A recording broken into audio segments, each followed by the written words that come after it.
menas mano gyvenime yra labai labai svarbus nuo pat mažens.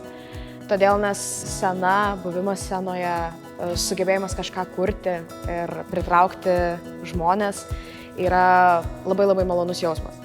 Turi milžinišką reikšmę gyvenime, nes aš nuolatos stengiuosi tobulėti ir mokausi groti įvairiais instrumentais, bet labiausiai mėgstu dainuoti ir mėgstu dainuoti kolektyve. Menas visada kažkaip mane lydėjo, niekada nebuvau nuo jo nutolusi.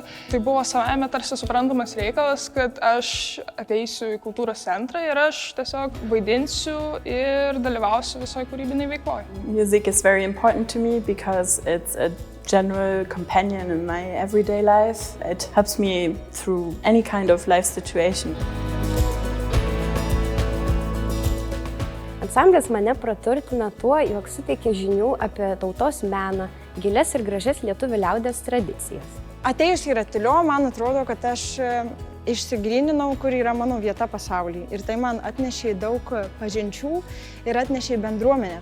For me, it was the opportunity to integrate myself into Lithuanian culture. Oktava gave me the opportunity to meet Lithuanian people and to make friends in Lithuania as well. Kadangi studijuoju kūrybos komunikaciją, tai aš taip pat prižiūriu ir kinetinio teatro socialinius tinklus.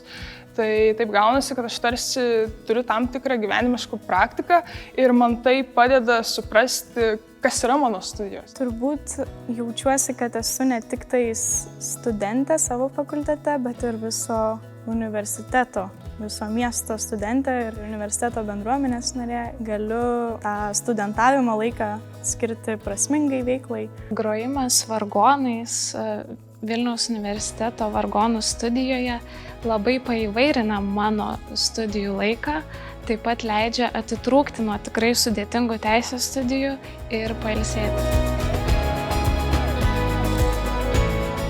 Buvimas šio kolektyvo nariu man padeda lavinti savo atsakomybės jausmą, kadangi kolektyve tu nesi vienas ir viso kolektyvo bendras darbas ir rezultatai priklauso nuo visų ir kiekvienas yra svarbus. Chorui reikia skirti laiko ir kartais ir nemažai, ypač prieš konkursus, prieš koncertus, bet tikrai norint, o to noro yra daug, įmanoma suspėti, tai čia tokia kaip ir galimybė ugdyti savo laiko planavimo gebėjimus. Išmoksti ir komunikacijos su kitais orkestro dalyviais, nes vis tiek orkestras yra komandinis sportas, jeigu galima taip pasakyti, ir reikia čia visų susigrojimo, visų bendravimo. Tokia patirtis išugdo discipliną bei padeda pasiekti savo užsibrėžtus tikslus, kad ir kaip pradžioje atrodytų sunku.